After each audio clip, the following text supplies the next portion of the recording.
Dialogue entre Sri Krishna et Uddhava, connaissance approfondie de la différence entre le corps et l'âme. Le Seigneur Krishna a transmis une connaissance approfondie de la réalité de l'âme, du corps et du monde à son dévot et ami bien-aimé Uddhava. Ce dialogue n'est pas seulement une philosophie ou une doctrine, mais un guide pour la vie humaine. Il nous montre le chemin vers la libération du cycle des naissances et des morts et pour comprendre la nature éternelle de l'âme. Comprenons-le en détail. Sri Krishna dit à Uddhava.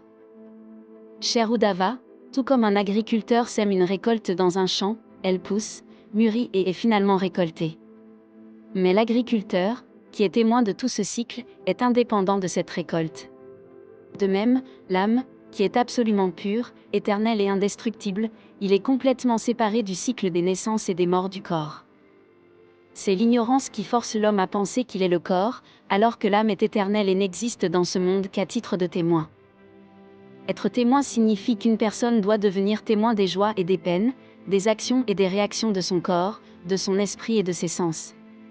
Lorsque nous sommes dans l'état de témoignage, nous ne nous laissons pas prendre dans la toile de Maya et dans l'attachement au plaisir.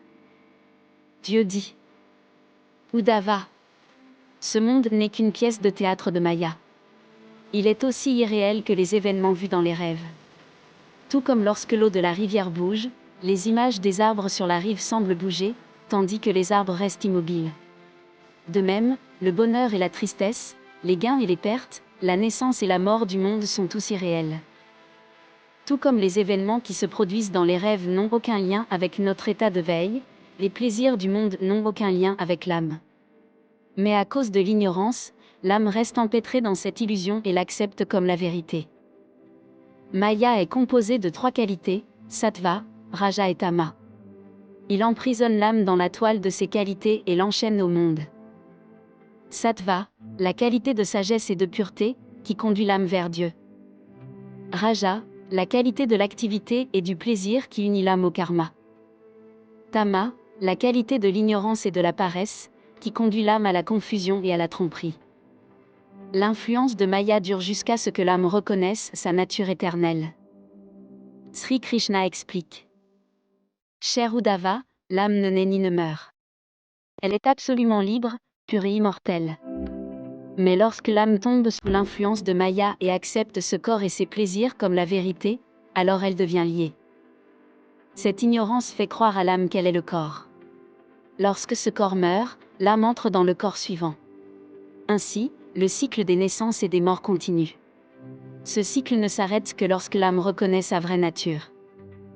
De même que pendant le sommeil nous passons d'un rêve à un autre et perdons le souvenir du rêve précédent, de même l'âme passe aussi d'un corps à un autre et oublie le souvenir de la vie antérieure. Uddhava a demandé au Seigneur, « Seigneur, comment peut-on connaître ce secret ? Quelle est la manière de comprendre la nature éternelle de l'âme ?» Sri Krishna répondit. Adopter une attitude de témoin. L'âme est le témoin. L'homme doit observer chaque activité de ses pensées, de ses actions, de ses sens et de son esprit avec une attitude de témoin. Lorsque l'homme comprend qu'il n'est pas l'acteur mais le témoin, alors il atteint la connaissance de soi. Identifier Maya. La nature même de Maya est de créer l'illusion. Le bonheur et la tristesse du monde, le succès et l'échec, la naissance et la mort, sont tous des jeux de Maya. Comprendre que tout cela est faux libère l'âme de l'esclavage de Maya. Le chemin de la dévotion et de la méditation. Par la dévotion, la méditation et l'abandon à Dieu, l'âme réalise sa nature éternelle. L'amour et la dévotion envers Dieu sortent l'âme de la toile de Maya. Pratiquer le renoncement et le détachement. Quand un homme renonce au plaisir sensuel et abandonne l'attachement et l'ego, alors il est capable de voir la forme divine de l'âme en lui. Sri Krishna a dit à Uddhava. Ce monde est comme un rêve. Tant que l'âme croit que ce rêve est vrai, elle reste piégée dans le cycle des naissances et des morts. Mais tout comme le rêve se termine au réveil, de même lorsque l'on atteint la réalisation de soi, l'âme est libérée de l'esclavage du monde. La nature de l'âme est le bonheur. Il n'est lié à rien et ne dépend de personne. Ce corps n'est qu'un médium.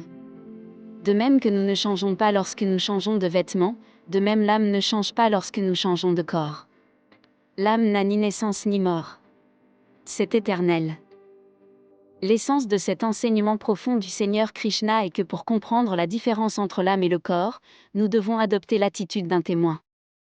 Les plaisirs matériels du monde et du réseau Maya doivent être considérés comme faux. Lorsqu'une personne réalise que l'âme est éternelle et indépendante, alors seulement elle est libérée du cycle des naissances et des morts et atteint l'état de félicité suprême. Ces enseignements de Sri Krishna nous apprennent à reconnaître la vraie nature de l'âme, à nous libérer de l'esclavage de Maya et à faire du salut le but de notre vie.